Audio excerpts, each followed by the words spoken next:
Let's just start with this one powerful idea from Philip O'Rourke of the Yellow Springs Chamber of Commerce. It's a quote that kind of says it all right from the jump. So, today we're diving into Yellow Springs, Ohio. It's this little village that Ohio Magazine actually called one of the state's best hometowns. And that got me wondering, what's their secret? What makes this community tick? All right, here's how we're going to break it all down. We'll look at its incredible artistic vibe, dig into its progressive roots, check out its deep connection to nature, and finally, figure out what community really means there. Okay, first things first, that artistic vibe. Now listen, this isn't something you have to go looking for in Yellow Springs. No, it hits you the moment you arrive. It's just everywhere.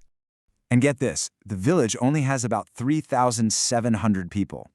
I mean, think about that for a second. For a town that small, the amount of art and creativity you see everywhere is just astounding. It's not a tourist trap, it's a way of life. So if you take a stroll downtown, it's not your typical Main Street USA. It's more like this amazing open-air gallery.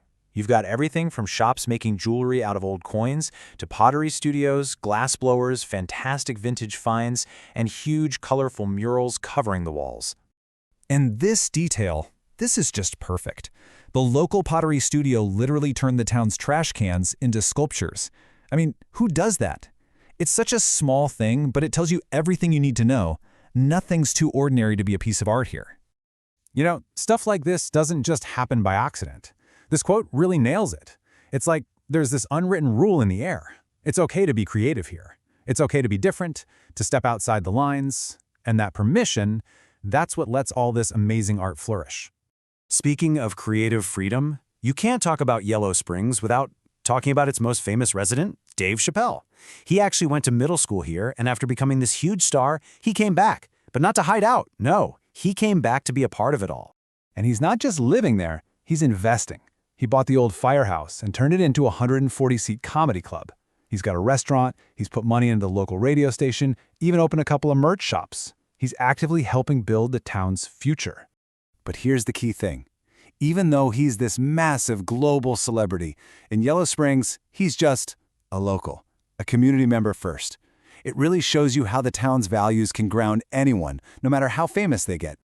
Okay, so where did all this come from? Well, this whole vibe, it didn't just pop up overnight.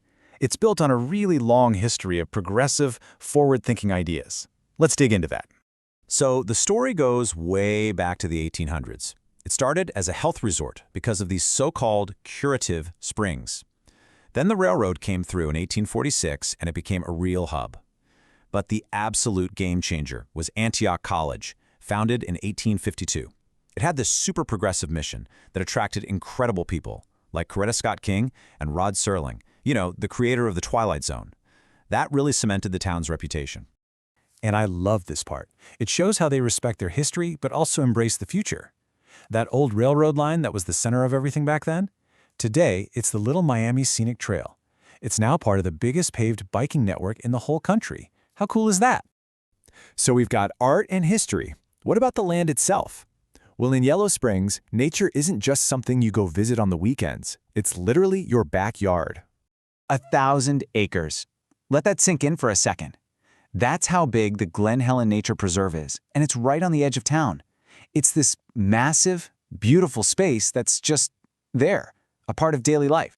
So what can you actually do with a 1,000-acre backyard? What's the payoff of having all that green space? Oh, the options are pretty much endless. You can hike over 15 miles of trails, you can bike that scenic trail we mentioned, go birding, even visit a raptor center. And that's not all. The town is also right next to John Bryan State Park with this incredible limestone gorge, and Clifton Gorge, which is apparently the place to be for wildflowers in the spring. Okay, so we've got the art, the history, the nature. Now for the final piece of the puzzle. What holds it all together? Let's talk about the community itself. Like, how does this place actually work on a day-to-day basis? Well, the first thing you need to know is that this town is remarkably self-sufficient. Again, for only 3,700 people. And that's no accident. It's the result of really thoughtful, intentional decisions made over decades. Let's break down these pillars. You've got amazing local leaders, like the mayor who was an educator for 42 years. You've got a solid economy, not just the small shops, but major employers too.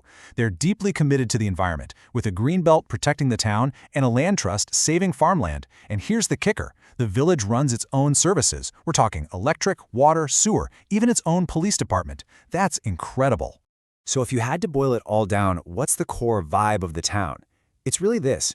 It's a place that values being open, being friendly, and letting people be themselves. And it all comes back to that first quote, doesn't it?